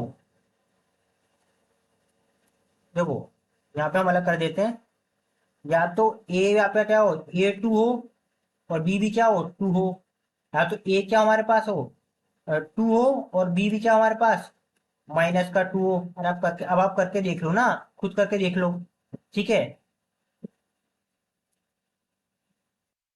अब आप करके देख लो, अब आप चाहो तो टू में टू पर डिवाइड करो, ठीक है, या फिर आप टू में माइनस टू पर डिवाइड करो। आपका आंसर क्या आने वाला है आपका, मतलब सेम ही तो, ये भी ए है और आपका क्या है, ये भी ये आपका बी है। इसको बच्चों एक मिनट हम आपको थोड़ा अलग तरीके से समझाते हैं, ठीक है। हमें भी थोड़ा लग रहा है कि समझाने में आपको थोड़ी दिक्कत होगी, इसको थोड़ा अलग तरीके से समझाते हैं। देखो ये डिवाइड तभी पॉसिबल है अगर ए इक्वल टू क्या हमारे पास हो, प्लस माइनस बी हो। मतलब जो ए की जो वैल्यू होगी वो किसके इक्वल होगी, प्लस माइनस टू के इक्वल होगी। अब यहाँ पे ए कितना है, टू, और ये आपका बी कितना है, प्लस माइनस टू। तभी तो हम डिवाइड कर पाएंगे, या तो टू में प्लस टू पर डिवाइड करो तब भी हमारा पॉसिबल है ना, या फिर हम टू में माइनस टू पर डिवाइड करो तब भी पॉसिबल है। अभी आपको इतना समझ में आ रहा है, वीडियो को बैक करना, पॉज करना, दोबारा समझना, आपको समझ में आ जाएगा, ठीक है। सिंपल सा मतलब है, मतलब अब आप इसका मतलब क्या है, ए का आंसर टू है और बी का आंसर भी आपका क्या है, टू है। अब आप ए अपॉन बी करो तब भी आपका आंसर कितना आएगा, वन। तो आप बी अपॉन ए करो तब भी आपका आंसर कितना आएगा 1। या फिर आप ऐसे ले लो, अगर ए का आंसर कितना है 2 और बी का आंसर कितना है -2, अब आप करो ए अपॉन बी करो तब भी आपका आंसर कितना आ रहा है 2 अपॉन में -2 -1। या बी अपॉन ए करो तब भी आपका आंसर कितना आएगा -2 अपॉन में 2 तब भी -1। अभी समझ में आ गया आप? क्लियर? ठीक है, अब हम करते हैं इसको प्रूफ। देखो प्रूफ कैसे करना है वो देखो जरा। इसका प्रूफ भी बहुत सिंपल है।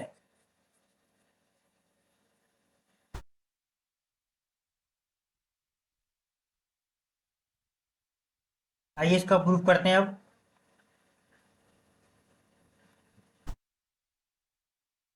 अब प्रूफ कैसे करना है वो देख लीजिएगा। बहुत सिंपल है, प्रूफ में हमने बताया था जब भी ये सिंबल होता है इसके दो साइड होती हैं, ये होती है लेफ्ट हैंड साइड, ठीक है, ये क्या हो गया हमारे पास लेफ्ट हैंड साइड, और ये हमारे पास क्या होगी राइट हैंड साइड। पहले हम लोग क्या करने वाले हैं, लेफ्ट हैंड से राइट हैंड प्रूफ करेंगे, फिर राइट हैंड से लेफ्ट हैंड प्रूफ करेंगे, ठीक है। तो स्टार्ट करते हैं प्रूफ करना, और बहुत सिंपल है प्रूफ करना, ठीक है। लेफ्ट हैंड साइड को पहले हम ये एरो लगाते हैं, ठीक है।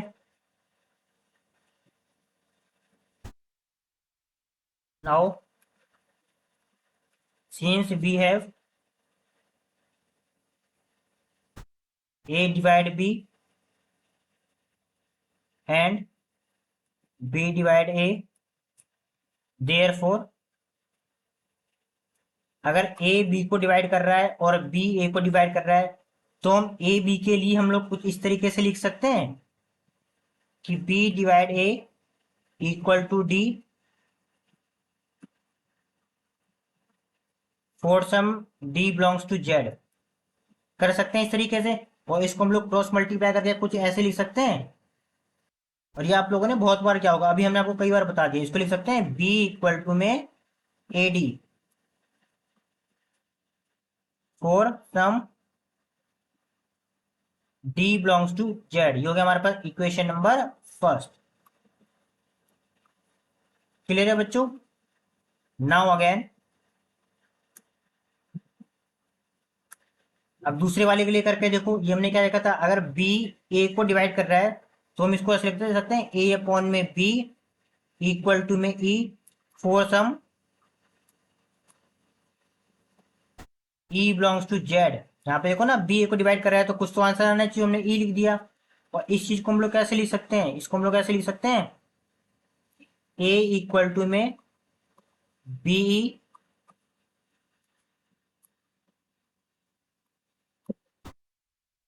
For some e belongs to z, equation number second. Now put the value now put the value of, इसमें क्या था हमारे पास b, put the value of b from equation first in equation second. Equation first में जो आपकी value दे रखी है बी की, ये बी की जो वैल्यू दे रखी है ए डी, इसको हमें पुट किस में करना है, इसको हमें पुट करना है इक्वेशन नंबर सेकेंड में। तो आपका कितना आंसर आएगा, ए इक्वल टू बी डी का आंसर कितना हमारे पास है, बी का आंसर कितना है ए डी, ये हमने पुट कर दिया ए डी और ई। और आप देखोगे इस ए से हम लोग ए कैंसिल कर सकते हैं, तब आपका कितना आंसर आएगा 1 इक्वल टू में डी। और यहाँ पे लिख दो for some D comma E belongs to Z, इसके लिए भी कर दो for some D comma E belongs to Z. अब यहाँ पे आप देखो, आपको क्या आपको दिखाई दे रहा है कि डी और ई की मल्टीप्लाई कितनी आ रही है, मल्टीप्लाई का आंसर कितना आ रहा है 1 आ रहा है, का आंसर 1 आ रहा है। अब यहाँ पे पॉसिबिलिटी क्या है, मतलब डी और ई की ऐसी कौन सी वैल्यू होगी जिसके मल्टीप्लाई करने पे आपका आंसर 1 आ जाए। तो क्या होगा देखो समझो जरा, अगर आपका डी क्या है प्लस का 1 और ई क्या है आपका प्लस का 1, तब आपका डी इंटू ई क्या आएगा 1, यही तो आएगा आपका आंसर। अगर आपका डी कितना है -1 और ई भी कितना आपका -1, तब आपका डी और ई की मल्टीप्लाई आएगी तब भी आपकी डी और ई कितना जाएगा प्लस का 1। यानी डी और ई की दो पॉसिबिलिटी है, या तो डी की वैल्यू क्या हो सकती है, यहाँ कर देते हैं क्या क्या हो सकता है, यानी डी की क्या वैल्यू, या तो डी की वैल्यू प्लस माइनस वन होगी,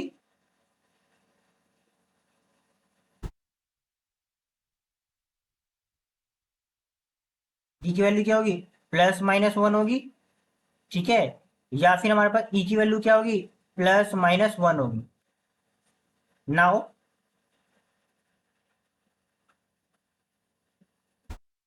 put the value of E in equation second. Equation second हमारे पास क्या थी, देख लेते हैं अभी। इक्वेशन सेकेंड हमारे पास ये थी, ए इक्वल टू में बी, ए इक्वल टू में, ए इक्वल टू में क्या हमारे पास बीई, और ई की वैल्यू हमारे पास क्या देखिए, प्लस माइनस वन, यहाँ पुट कर दो। ए इक्वल टू में प्लस माइनस वन, और इसको हम लोग सही से कर लेंगे तो ऐसे लिख सकते हैं, प्लस माइनस वन और आपका ये बी। और देखो यही आपको प्रूफ करना था, देखो आप चेक करो।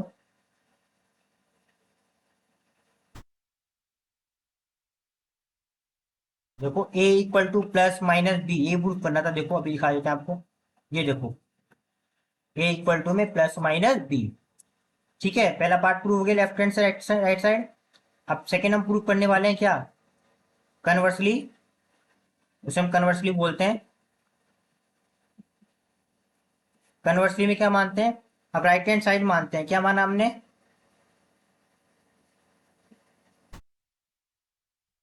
नाउ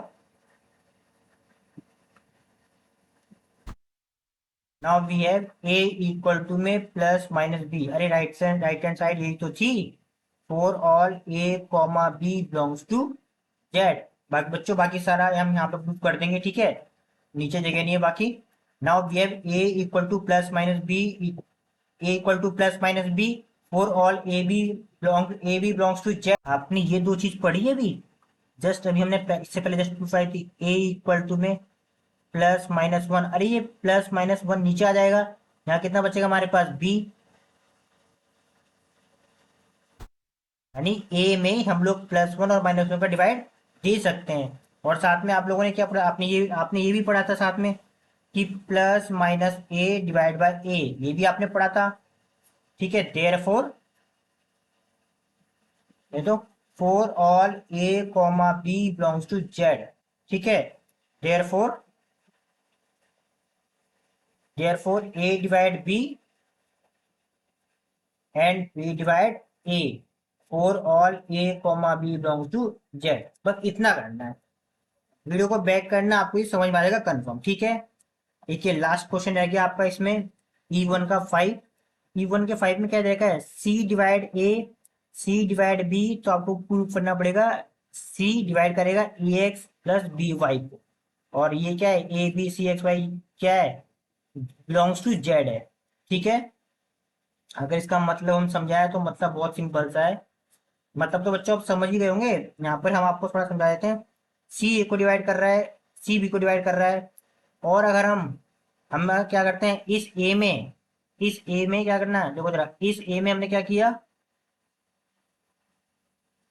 हमने क्या किया, इस ए में एक्स की मल्टीप्लाई कर दी, और इस बी में हमने वाई की मल्टीप्लाई कर दी, और इन दोनों को हमने क्या कर दिया, ऐड कर दिया, यानी ए एक्स प्लस बी वाई। तो ये भी क्या होगा, ये भी डिविजिबल होगा किससे, सी से होगा, और ये बहुत सिंपल प्रूफ है, बहुत ईजी है।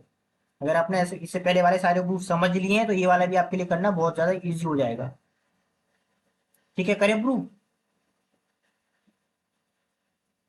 Since we have C divide A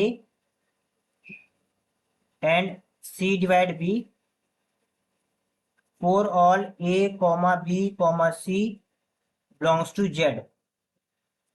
now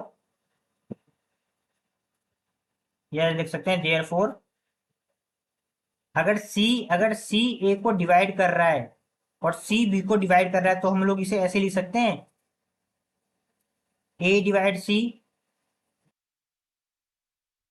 क्या आएगा इसका आंसर, ए डिवाइड सी, और कोई भी एक तीसरा नंबर डी, ये क्या होगा, for some D belongs to Z. और इसको हम लोग कैसे लिख सकते हैं, इसको हम लोग लिख सकते हैं ए इक्वल टू में C D, for some D belongs to Z equation first. Similarly C और ए के लिए हो गया, अब सी और बी के लिए कर लो। सी और बी के लिए क्या होगा अगेन, सी और बी के लिए हम लोग क्या कर सकते हैं, बी अपॉन सी डिवाइड करेंगे, एक नया सिंबल आएगा C for some E belongs to Z. और इसको हम लोग कैसे लिख सकते हैं, इसको हम लोग कैसे लिख सकते हैं, बी इक्वल टू में सी। ये बच्चों क्लियर होगा ना आपको ऐसे लिखना, हमने बहुत बार आपको बता दिया है। For E belongs to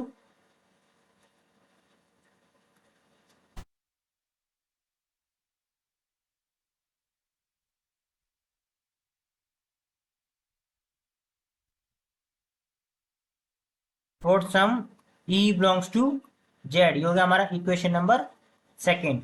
now for X comma Y belongs to Z, हम किसी दूसरे दो नंबर एक्स और वाई अब जेड के लिए करके देखते हैं, देखो क्या हुआ जेड के लिए करने पर। ठीक है, इसको हम ऐसे करके लिख सकते हैं ए एक्स प्लस बी वाई, मतलब हमने एक तीसरा नंबर माना ए एक्स प्लस वाई, और इसको हम लोग क्या कर सकते हैं, यहाँ पे हमें ए और बी की वैल्यू पुट करनी है। ए की वैल्यू हमारे पास क्या दे रखी है, ए की वैल्यू दे रखी है सी और डी, ए की वैल्यू दे रखी है हमारे पास सी और डी एक्स प्लस, और बी के बारे में वैल्यू क्या दे रखी है सी और ई।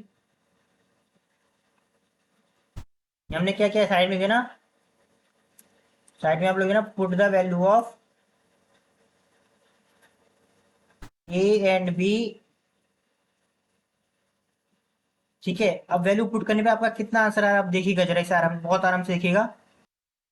क्या हम लोग इसमें से ऐसे कर सकते हैं सी डी एक्स, इसमें से भी सी एक्स ले लिया, और ई वाई, इन दोनों में से हम लोग सी कॉमन ले सकते हैं, तो अंदर क्या बचेगा हमारे पास डी एक्स प्लस में और आपका ई वाई, और साइड में क्या चल रहा था ए एक्स प्लस में हमारा बी वाई। अगेन ये भी हमारे पास क्या दे रखा है ए एक्स प्लस में बी वाई, और इस सी को हम लोग इसके नीचे लेकर आ सकते हैं।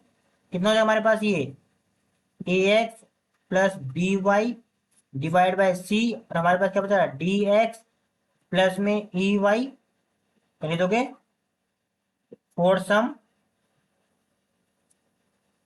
D X D comma X comma E comma Y belongs to Z. और आपको इससे दिख रहा है ना कि A X plus B divide by C, क्या लिख सकते हो, implies that C divide A X plus B Y for some A comma B comma C comma X comma Y belongs to Z, hence prove. और आपको यही करना था इसमें, देखो यही करना था सी इक्वल टू में ए एक्स और आपका सी डिवाइड ए एक्स और आपका बी वाई। आराम से देख लीजिएगा, बैक कीजिएगा, ये देखिए, ये देखिए लिखा ये। ठीक है, एक्सरसाइज के क्वेश्चन सारे हो गए हैं आपके। अब एक आपका लास्ट टॉपिक बच गया है आज के लेक्चर के लिए, वो पढ़ लेते हैं कि लीस्ट एलिमेंट किसे कहते हैं, मिनिमम एलिमेंट किसे कहते हैं। ध्यान रखना, लीस्ट एलिमेंट बोलो या मिनिमम एलिमेंट बोलो, दोनों का मतलब सेम है। और यहाँ से आपको समझ में आ रहा होगा लीस्ट मतलब सबसे छोटा, मिनिमम मतलब सबसे छोटा एलिमेंट। एग्जाम्पल यहाँ समझ लो, साइड में क्या दे रखा है देखो, मान लीजिए एक सेट दे रखा है 1 2 3 ऐसे सेट दे रखा है। किसी भी सेट का जो सबसे छोटा एलिमेंट होगा, इस सेट में सबसे छोटा एलिमेंट कितना है 1 है, तो 1 को हम लोग क्या बोलेंगे लीस्ट एलिमेंट, क्या बोलेंगे लीस्ट एलिमेंट, या फिर हम लोग इसे बोलेंगे मिनिमम एलिमेंट।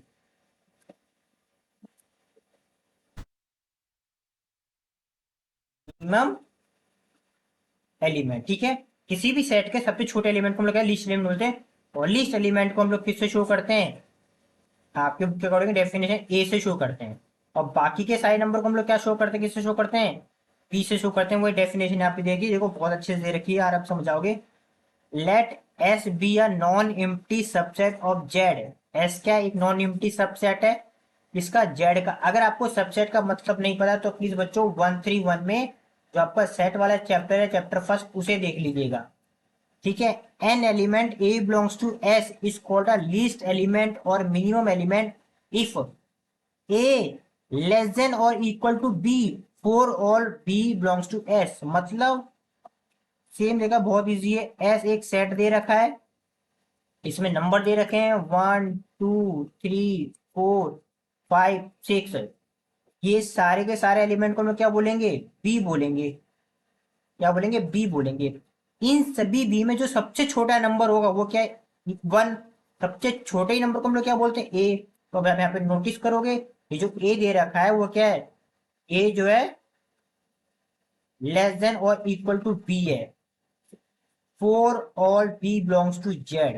यानी ए क्या है, ए की वैल्यू कितनी है 1, और 1 क्या है, 1 2 से भी छोटा है, 3 से भी छोटा है, 4 से भी छोटा है, 5 से भी छोटा है, 6 से भी छोटा है। यानी ए क्या है, लीस्ट एलिमेंट है। क्लियर है आपको। जैसे अब नोट करके एक चीज और देख लीजिएगा, नेचुरल नंबर दे रखे हैं आपके 1 2 3, ऐसे नेचुरल नंबर दे रखे होते हैं। इसका लिस्ट एलिमेंट क्या है, 1। इसका लिस्ट एलिमेंट क्या दे रखा है आपका, 1। ठीक है। अब अगर मान लो ये दे रखा है इंटीजर, दे रखा है नेगेटिव इंटीजर। नेगेटिव इंटीजर क्या होता है, -1 -2 -3 डॉट डॉट माइनस इन्फिनिटी। तो सबसे छोटा नंबर कौन सा है, -1 से छोटा -2 होता है, -2 से छोटा -3 -4। यानी इसमें सबसे छोटा नंबर एग्जिस्ट नहीं है, यानी -z के अंदर लीस्ट एलिमेंट नहीं है। लीस्ट एलिमेंट इसका क्या होगा, नहीं होगा। क्लियर है आपका। बस इतना ही करना था हमें आज के लेक्चर में, हमें इतना ही पढ़ना था। नेक्स्ट हम लोग मिलने वाले हैं नेक्स्ट लेक्चर नंबर 2 के अंदर। उसमें हम लोग करेंगे वेल ऑर्डरिंग प्रिंसिपल, और ये जितनी भी थ्योरम दे रखी है इनको कंप्लीट करने वाले हैं। ठीक है। आप हमारे फुल कोर्स को भी ज्वाइन कर सकते हैं। ये फुल कोर्स इग्नू के न्यू एग्जाम पैटर्न के अकॉर्डिंग होने वाला है। इसमें आपको क्या मिलेगा, आपकी जो इग्नू की बुक है, इग्नू की साइड से जो आपको बुक मिलती है, उस बुक की कंप्लीट थ्योरी, सभी एग्जाम्पल और सभी एक्सरसाइज के क्वेश्चन करवाए जाएंगे। इसके साथ ही सभी लेक्चर्स के आपको वीडियो और पीडीएफ नोट्स मिलेंगे। लेक्चर वाइज आपको प्रैक्टिस क्वेश्चन और इंपॉर्टेंट क्वेश्चन आपको करवाए जाएंगे। इसके अलावा जो आपका लेटेस्ट असाइनमेंट है जो आपको सबमिट करना, उसका वीडियो सॉल्यूशन आपको दिया जाएगा।